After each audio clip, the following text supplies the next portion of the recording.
নবী পাবো, নবীকে খুঁজে পেতেন না, আল্লাহ নবীর হুজরা মুবারকে যেতেন।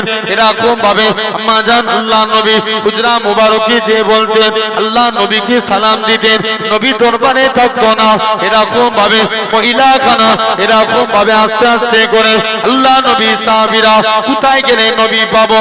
ও যুবকেরা, ও ভগবানের মানুষেরা, শুনে রেখে দেন, আল্লাহ নবী যে রাস্তা দিয়ে হেঁটে হেঁটে যেতেন, আমার আল্লাহ পাক এমন দয়া করে ওই রাস্তাতে খুশবু চালু করে দিতেন। আরো জোরে বলেন, আল্লাহ নবী সাহাবীরা ওই খুশবু শুনতে শুনতে আল্লাহ নবীর কাছে পৌঁছে যেতেন।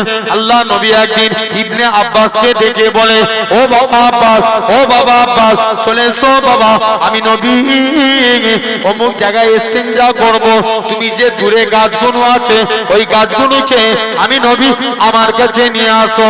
ইবনে আব্বাস বলে, গাছের কাছে চলে গেলেন। এ গাছ সাজার তোমাকে আল্লাহ নবী ডাকে।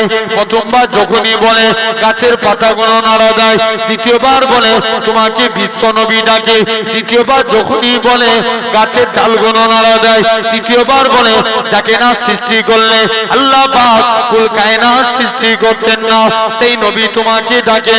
ওই গাছখানা মাটি পাক করে মাটি পাক করে আমার রাসূলুল্লাহর কদমে হাজির হয়ে যায়।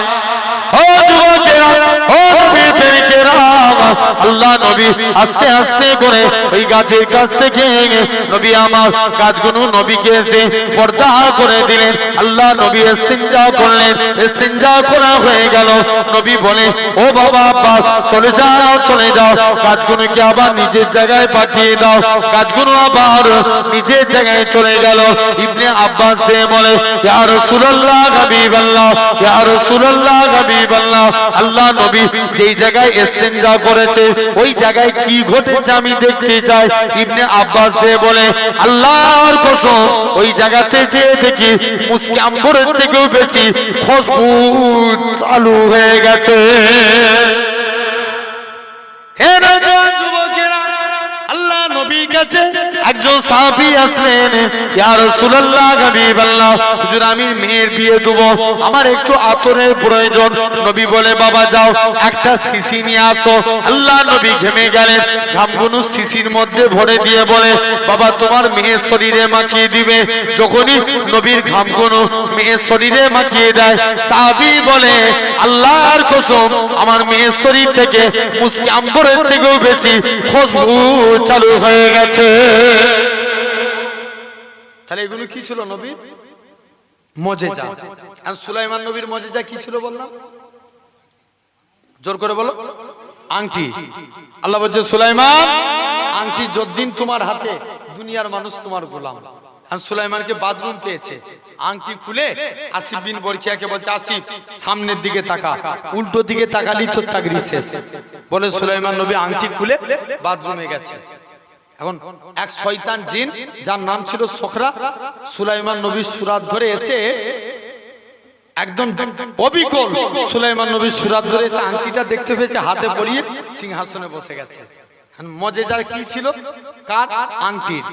আংটি যার হাতে দুনিয়ার মানুষ গোলাম তার। এখন আংটি কার হাতে? জোর করে বলো। শয়তানের হাতে। এখন আংটি, শয়তান আংটিটা পরিধান করে আপনার বলছে, আমার মতন একটা নকল সুলাইমান বেরিয়েছে, যেখানে দেখবি একটু উত্তম মধ্যম দিয়ে দিবি। আসল সুলাইমান কোথায়? বাথরুমে, আর নকল সিংহাসনে। এখন সুলাইমান নবী অনেকক্ষণ পর বাথরুম থেকে বার হয়েছে, বলছে ধর। সবাই মিলে, দেখ ওই যে নকল বলেছিলাম না বেরিয়েছে, সবাই মিলে ধরে সুলাইমান নবীকে খুব মেরেছে, মেরে বেহুশ করে নদীর ধারে ফেলে দিয়ে চলে এসেছে। এখন সিংহাসন চালাচ্ছে কে? জোর করে বলো একটু, সবাই মিলে বলো না। দেশের ক্ষমতায় আছে কে? শয়তান। এখন সুলাইমান সিংহা আপনার বেহুশ হয়ে নদীর ধারে পড়ে আছে। নদীতে কে যায়? জেলে। কি করতে? মাছ ধরতে। নদীতে জেলে মাছ ধরতে গেছে, যে দেখে একটা যুবক বেহুশ হয়ে পড়ে আছে। মুসলমান ঘরে ছেলে মেয়েরা, আব্বানা তরুণেরা, এই নবী প্রেমিকের আগা জেলেখানা কি করলো, তাড়াতাড়ি করে নদী থেকে একটু হাতে করে পানি তুলে নিয়ে এসে আল্লাহর পয়গম্বরের মাথায় দিলেন। হযরতে সুলাইমান নবীর হুঁশ ফিরে গেল। সুলাইমান নবীকে ডেকে বলে, বাবা ছেলে তোমার পরিচয় দাও, আসলে তুমি কে? সুলাইমান নবী বলে, বাবা আমি অন্য কেউ নই, মনে মনে করে আমি যদি আমার আসল পরিচয় দিই আবার মার খাওয়া লাগবে, তার থেকে ভালো আসল পরিচয় দেওয়া যাবে না। সুলাইমান নবী বলে, ঠিক আছে বাবা, তুমি আজকের দিনে তোমায় জানিয়ে দিলাম, আমার মাথায় চল লেগেছে, তুমি কি তোমার বাড়িতে নিয়ে যাবে? ও যুবকেরা, জেলের অন্তরে মায়া চলে আসলো। জেলেখানা কি করলো, তাড়াতাড়ি করে নদীতে এরকম ভাবে সুলাইমান নবীকে নিজের বাড়িতে নিয়ে চলে গেলেন। জেলে প্রতিদিন জাল ফেলে, যা মাছ পায় জেলের জালে ডবল ডবল মাছ পড়তে লাগে। কি পড়তে লাগে? ডবল ডবল মাছ পড়তে লাগে। এখন এরকম ভাবে এক সপ্তাহ কেটে গেল, সুলাইমান পুরো সুস্থ। এখন বলছে, বাবা জেলে তো এখন অনেক মাছ পাচ্ছে, বলছে এই আমার একটা কর্মচারীর প্রয়োজন, তুমি কি আমার বাড়িতে কাজ করবে? সুলাইমান বলছে, বলে কি, আমি দেশের বাদশার আমাকে চাকরের কাজ করাবে? বলছে বলো। আবার সুলাইমান ভাবছে, আল্লাহ তুমি যাতে রাজি, আমি সুলাইমান তাতে রাজি। যখন এই কথা বলেছে, দেখতে পাওয়া যায় আল্লাহর পয়গম্বর সুলাইমান আলাইহিস সালাম তিনি কি করলেন, ওই জায়গাটি স্টপ আফটার চুপ করে গেলেন, কাজ করতে লাগলেন। 1 বছর কাজ করলেন। জেলে বলছে, এই ছেলে তো বরকতি ছেলে, এর সঙ্গে যদি আমার মেয়ের বিয়ে দিই খুব ভালো হবে, যাই স্ত্রীর সঙ্গে আলোচনা করি। স্ত্রীকে যে বলছে, স্ত্রী আমাদের বাড়িতে যে ছেলেটা কাজ করে ছেলে কেমন? বলছে না খুব ভালো। বলছে এই ছেলের সঙ্গে যদি মেয়ের বিয়ে দিই কেমন হবে? বলছে মাথা খারাপ, ও আমাদের ঘরের চাকর, ওর সঙ্গে মেয়ের বিয়ে দেবো? স্বামী তাড়াতাড়ি করে স্ত্রীর জন্য একটা শাড়ি মিষ্টি কিনে নিয়েছে। এখন স্বামী স্ত্রী দুজনে বিছানায় শুয়ে আছে। হঠাৎ করে স্বামী স্ত্রী বিছানায় চুপ করে শুয়ে আছে। স্বামী স্ত্রীকে বলছে, স্ত্রী আমি আজকের দিন ওই ছেলেটার সঙ্গে যদি মেয়ের বিয়ে দিই কেমন হবে? স্ত্রী মনে মনে ভাবছে, এত কষ্ট করে শাড়ি কিনে নিয়ে এসছে, মিষ্টি কিনে এনেছে, আমার যা কথা বলছি শুনছে, এখন যদি না বলি আমার পিঠের চামড়া থাকবে না। তার থেকে ভালো আপনার মেয়ে আপনি যা পারেন বুঝে নেন। কে বলছে? স্ত্রী। জেলে তাড়াতাড়ি যে সুলাইমান নবীর কাছে যে বলছে, বাবা আমার একটা 18 বছর বয়সী মহিলা আছে, কোন কিতাবে এসছে 20 বছর, এরকম এই মহিলা কোন পরপুরুষকে দেখে না, ধার্মিকা, পর্দানসীনা, সৌন্দর্য, এই মেয়েকে কি তুমি বিয়ে করতে রাজি? সুলাইমান মনে মনে ভাবছে, আমি যদি এখন আবার কোথায় যাব, আমি যদি আবার যাই লোককে পরিচয় দিয়ে মার খাবো, তার থেকে ভালো জেলের ঘরে কাজ করি আর ঘর জামাই হয়ে থাকি। আর জেলে সুলাইমান নবী রাজি হয়ে গেলেন। জেলের মেয়ের সঙ্গে সুলাইমান নবীর বিবাহ হয়ে গেল। এদিকে এতদিন ছিল জেলে আর সুলাইমান ছিল কি মালিকা কর্মচারী, এখন হলো কি শুধু জামাই, শ্বশুর জামাই। কেউ কারোর দিকে লজ্জায় তাকায় না, মাছ ধরতে যাচ্ছে, যে এতদিন আমার কর্মচারী ছিল আজ আমার জামাই হয়ে গেল, বলছে আজ আমার শ্বশুর হয়ে গেল। কেউ কারোর দিকে লজ্জায় তাকায় না। আর আজ আমাদের সমাজে দেখবেন অনেক শ্বশুর জামাই আছে, দুজনে বিড়ি চা চাই করে খায়, আছে না নাই? মনে করেন জামাই এসছে শ্বশুর বাড়িতে, খৈনি শেষ, শ্বশুর খৈনি খায়, মেয়েকে পাঠাচ্ছে, যাও তোমার আব্বার খৈনি ডিবে থেকে একটু খৈনি নিয়ে এসো, আছে না নাই? জেনে রেখে দেন ভাইয়েরা, বাপেরা। এখন সুলাইমান নবী তিনি কি করলেন শুনছেন? আল্লাহর পয়গম্বর সুলাইমান আলাইহিস সালাম তিনি আস্তে আস্তে করে বললেন, আমি এতেই রাজি। সুলাইমান নবী মাছ ধরতে চলে গেলেন জেলের সঙ্গে। এখন এদিকে সিংহাসন চালাচ্ছে কে? শয়তান। আসিফ বিন বরখিয়া বলছে, কে সিংহাসন চালায়, উল্টো পাল্টা ডিসিশন নিচ্ছে। তাকিয়ে তাকে দেখবেন জিনেরা জিনেদেরকে বুঝতে পারে, বলছে এই তো সুলাইমান না, এই তো শয়তান জিন। শয়তান সগরা ভাবছে এতদিন গদি চালিয়েছে, আজ চলবে না। আসিফ বিন বরখিয়া দেখে ফেলেছে, যাই তাড়াতাড়ি করে জিনেরা দেখবেন বাতাসের সঙ্গে মিশে যায়।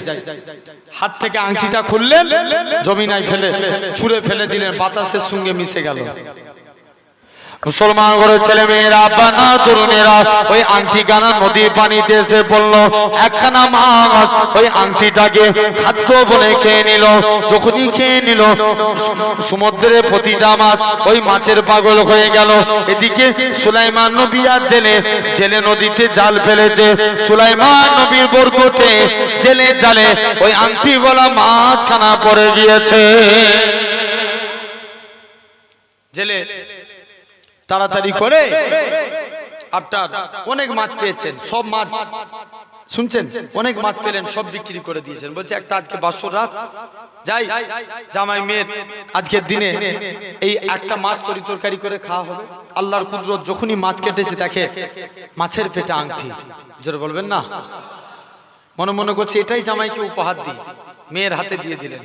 স্বামী স্ত্রী বাসর রাত্রে, আজ আমি অনেক বড় ইতিহাস খুব শর্ট করে বলছি। স্বামী স্ত্রী বাসর রাত্রে আছে, স্বামী স্ত্রীকে বলছে যাও তুমি আজকের দিনে, সালাম দিলেন, সালাম দিয়ে কথাবার্তা হচ্ছে। স্বামী সুলাইমান নবী স্ত্রীকে বলছে তুমি কোনো পরপুরুষকে ভালোবাসতে? মেয়েটা চুপ করে আছে। চুপ থাকা মানে কি? হ্যাঁ না না হ্যাঁ থাক। সুলাইমান নবী বলছে এর বাপ বললো কোনো পরপুরুষকে দেখেন আর মেয়ে প্রেম করে বসে আছে, যাই উপায় কি আছে? বলছে বলো তুমি যে কাকে ভালোবাসতে? মহিলা খানা কাঁদে আর বলে ও আমার স্বামী, আমি এমন একটা ছেলেকে ভালোবাসতাম, আজও তাকে ভালোবাসি। তার জন্য আমি প্রতিদিন কেঁদে কেঁদে বিছানা বালিশ ভিজিয়ে ফেলি। সুলাইমান নবী বলে সেই ছেলেটার নাম কি? মহিলা খানা কাঁদে আর বলে সেই ছেলেটা অন্য কেউ নয়, আমার দেশের পয়গম্বর, আল্লাহর পয়গম্বর হযরত সুলাইমান নবী। এমন সময়তে দেখতে পাওয়া যায় সুলাইমান মনে মনে করে আমি একবার পরিচয় দিয়ে দিই, আমি তো সেই সুলাইমান। আবার মনে করে মার ফাঁকি থাকবে না, তার থেকে ভালো সুলাইমান জেলে মেয়েখানা বলে ও আমার স্বামী শুনে রেখে দাও, আমি আমার আল্লাহর কাছে কেঁদে কেঁদে দোয়া চেয়েছিলাম, আল্লাহ পাক তুমি যে সুলাইমান নবীকে পয়গম্বর ঘরের ছেলে পয়গম্বর বানিয়েছো, তুমি আমার জেলের ঘরের মেয়ে বানিয়েছো, তুমি সুলাইমান নবীকে রাজপ্রাসাদে রেখেছো, তুমি আমায় ভাঙা বাড়িতে রেখেছো। আল্লাহ পাক একটা রাতের জন্য হলেও সুলাইমান নবীকে আমার স্বামী বানিয়ে তারপরে তুমি আমার মরণ দিবে। মেয়ের দোয়া কবুল হয়েছিল না হয়নি? হয়েছিল। এখন বলছে যাও, যাই হোক আমার বাপ আপনাকে পছন্দ করে দিয়েছে, আপনি আমার স্বামী, সব মেনে নিয়েছে। চোখ বন্ধ করেন, একটা গিফট করব। সুলাইমান নবী চোখ বন্ধ করলেন, মহিলা আংটিটা সুলাইমান নবীর হাতে পরিয়ে দিলেন। সুলাইমান নবী চোখ খুলে দেখে আল্লাহু আকবার, ই তো আমার মুজিজা আংটি। জোরে বলবে না? সুলাইমান নবী চিন্তা করে আল্লাহ তুমি কি পারোনি? তুমি আমাকে রাজ সিংহাসন থেকে নামিয়ে মানুষের হাতে মার খাইয়ে নদীর ধারে ফেলে রাখলে, সেখান থেকে জেলের ঘরে চাকর খাটালে, জেলের ঘরে চাকর খেটিয়ে জেলের ঘরে জামাই বানিয়ে আমার আংটি ফেরত দিচ্ছ আল্লাহ। সুলাইমান দেখতে পাওয়া যায় এমন সময়তে আল্লাহর পয়গম্বর সুলাইমান নবী তিনি কি করলেন, এই চিন্তা করতে করতে বেহুশ। সকাল হয়েছে, এদিকে আসিফ বিন বরখিয়া সুলাইমান নবীকে খোঁজ করতে লাগলেন, কোথায় সুলাইমান? সকাল হয়েছে, আবার আল্লাহ হুঁশ ফিরিয়ে দিলেন। সুলাইমান নবী হুঁশ ফিরে গেল। যেই হুঁশ ফিরে গেল আল্লাহর পয়গম্বর সুলাইমান নবী বলে আমার আংটি ফেরত দাও। বলছে তোমার আংটি মানে? তখন সুলাইমান নবী পুরো ব্যাপারটা খুলে বললেন যে আমি এতটুকু জাস্ট অহংকার করেছিলাম, তোমাকে বিবাহ করব না বলেছিলাম, আল্লাহ আমাকে পরীক্ষায় ফেলেছিলেন, তাই পুনরায় আংটি ফেলেন, আল্লাহ পুনরায় সুলাইমান নবীকে রাজত্ব ফিরিয়ে দিলেন। আর একটু জোর করে বলা গেল না? তাহলে মূল জিনিস আল্লাহর গোলাম হতে গেলে অহংকার করা যাবে না। 3 নাম্বার, যাক আর ওদিকে আলোচনা নয় কারণ সময় খুব শর্ট, আমি এই দুটো আলোচনায় থাকুক। 1 নাম্বার আল্লাহর গোলাম হতে গেলে নামাজ পড়তে হবে, 2 নম্বর অহংকার করা যাবে না, 3 নাম্বার কাউকে গালিগালাজ দেওয়া যাবে না, মানে যেটাকে জবানের হিফাজত করা লাগবে। কিসের হিফাজত? জোর করে বলো, জবানের। 4 নাম্বার নবীকে ভালোবাসতে হবে। কাকে? জোর করে বলো, নবীকে। আর 5 নম্বর তাকওয়া অবলম্বন করব। কি অবলম্বন করব? তাকওয়া। এই দুটো আলোচনা হয়েছে, 3টে বাকি রইল। আল্লাহ যদি তৌফিক দেন জাস্ট একটু তাকওয়াটা সম্পর্কে একটু বলি। এই তাকওয়া মানে হচ্ছে আল্লাহকে ভয় করে গুনাহ থেকে দূরে থাকা। কাকে ভয় করে? জোর করে বলো না, আল্লাহকে ভয় করে। আচ্ছা বলুন তো ভাই, এই আপনাদের এটা কি সন্দালিয়া বাজার? তো কি বাজার? এই যে বাজার থেকে আনতে গেল ছেলেগুলো, বলো না কি বাজার এটা? সন্দালিয়া বাজার। ওই বাজারে বিরিয়ানির দোকান আছে? হ্যাঁ আছে তো নাকি? দেখবেন বিরিয়ানির দোকানে লেখা থাকে না সুপার হাজি বিরিয়ানি, হ্যাঁ কি না? কি লেখা থাকে? সুপার হাজি বিরিয়ানি, আরসালান বিরিয়ানি, হায়দ্রাবাদি বিরিয়ানি। দেখবেন লেখা থাকবে হালাল চিকেন নো বিফ, ছোট্ট করে লেখা আছে। আমার কথা মিলিয়ে দেখে নেবে, সাইনবোর্ড আগে দেখবে ভাই ভালো করে।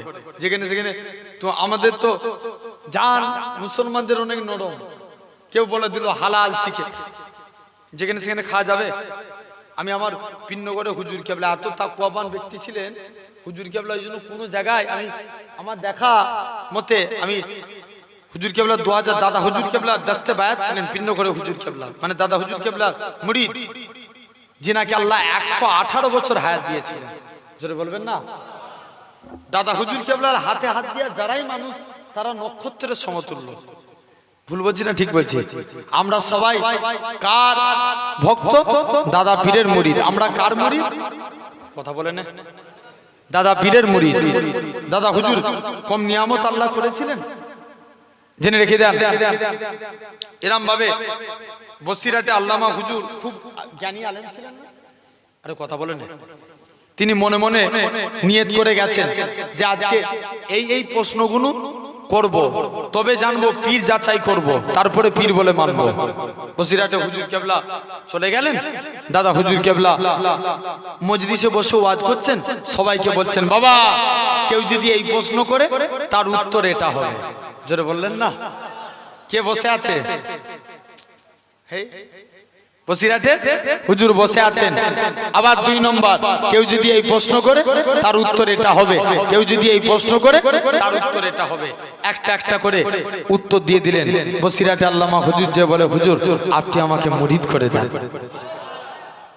জেনে রেখে দেন, তাহলে আপনার আমার মুজাদ্দিদুজ জামান দাদা হুজুর পীর কেবলা রাহমাতুল্লাহ আলাইহি আল্লাহ উচ্চ মাকাম দিয়েছিলেন।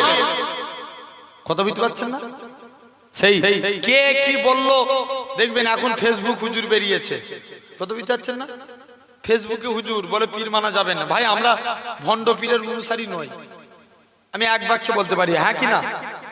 আমরা বড় পীর ভণ্ড পীর না। দাদা হুজুর কেবলা হোক না না হোক, জোর করে বলো হোক। খাজা গরিবের নামাজ হোক না না হোক। কারণ কেউ যদি খাজা হুজুরের মাজারে যে সিজদা দেয়, এটা কি খাজা হুজুরের দোষ? কথা বলেন না। জেনে রেখে দেন, বড় পীর আব্দুল কাদের জিলানী হাক্কানি আল্লাহর ওলি, নিজামউদ্দিন আউলিয়া হাক্কানি আল্লাহর ওলি। আমি এই বছরে আপনার বাইরে 2 জায়গায় প্রোগ্রাম করলাম। হ্যাঁ 2 জায়গায় প্রোগ্রাম করলাম, আহমেদাবাদে। কত বুঝতে পারছেন? তো আহমেদাবাদে আমাকে দেখবেন বিরাট বড় একজন, আপনারা হয়তো এখানে অনেকে জানেন বা জানেন না, সাহালাম দরগা বলে একটা জায়গা আছে, নাম শুনেছেন? হয়তো কেউ জানেও না, এরকম হতে পারে। আমাকে 3 জায়গায় ওখানে ছেলেরা ঘুরতে নিয়ে গেল, মানে মাজার জিয়ারত করতে। যে দেখি ওপেন ওখানে যে সিজদা চলছে। আচ্ছা বলেন, এই যে সিজদা দিচ্ছে শিরক করছে, এটা কি সাহালাম হুজুরের দোষ? কথা বলেন। আল্লাহ এর জন্যই দিয়েছেন জ্ঞান, ইলমুল ইয়াকিন। কি দিয়েছে? ইলমুল ইয়াকিন মানে জ্ঞানের দ্বারা ঈমান। আল্লাহ আপনার আমার জন্য 2টো রাস্তা রেখেছেন, একটা ভালো একটা খারাপ। কোন রাস্তায় হাঁটবি বান্দা, এর জন্য আমি আল্লাহ তোকে দিয়েছি জ্ঞান। তুই যদি ভালো রাস্তায় হাঁটতে পারিস আমি আল্লাহ তোকে জান্নাত দিয়ে দেব। জোরে বলবেন? আরেকটু জোরে হয় না? জেনে রেখে দেন, তাহলে সেই হাক্কানি আল্লাহর ওলি। আপনারা যাবেন কখনো ফুরফুরা শরীফ গেলে পিন্নগর শরীফ একবার ঘুরে আসবেন। দাদা হুজুর কেবলা দস্তে বায়াত ছিলেন। হুজুর কেবলা 2013 সালে ইন্তেকাল করেছিলেন। লক্ষাধিক জানা যায় মানুষের সমাগম। যেই হুজুর কেবলা লাশকে জমিনায় রাখা হলো, আল্লাহ এক টুকরো মেঘ ছায়া করিয়ে দিলেন। তাহলে কার হাতে হাত দিয়া মানুষ? কথা বলেন। দাদা পীরের হাতে হাত দিয়া মানুষ। তাহলে খবরদার, তেনারা তাকওয়া অবলম্বন করেছে। আমি দেখেছি তেনাকে নিজের চোখে দেখা, তিনি কোনো জায়গায় গোশত খেতেন না। তখন বলেন এই বিরিয়ানির দোকানে দেখবেন লেখা থাকে হালাল চিকেন আর কি নো বিফ। বিফ মানে কি? গরুর মাংস নয়, কিন্তু চিকেন কিসের? হালাল। এখন বলেন একটা হিন্দু লোকের দোকান করেছে, হিন্দু লোকের দোকান, মুসলমানদের কর্মচারী রেখেছে আর লিখে দিয়েছে হালাল চিকেন। বলো তো ভাই, এই বিরিয়ানির দোকানে বিরিয়ানি খাওয়া যাবে? জোর করে বলো না। মশলা অনুযায়ী হালাল খাদ্য খাওয়া জায়েজ না? না জায়েজ? জায়েজ, কিন্তু তাকওয়াতান ক্ষেত্রে চলবে না। কি ক্ষেত্রে? তাকওয়াতান ক্ষেত্রে। এই সম্পর্কে অনেক বড় কোরআনে আয়াত দিয়ে বুঝাতে গেলে অনেক সময়ের প্রয়োজন। এই তাকওয়া অবলম্বন করতে হবে। আল্লাহ যদি মৌকা দেয় ইনশাআল্লাহ আবার কখনো আসবো, এসে আবার আলোচনা হবে। কারণ ফজরের টাইমের দিকে লক্ষ্য করে আপনারা জানেন প্রতি বছর এই মাহফিল হয়ে থাকে। তথাপিও এবছরে আমি হয়তো আমাকে প্রথমের দিকে ভাইরা করতে যে কে ফোন করছিল 09 নম্বরটা কার?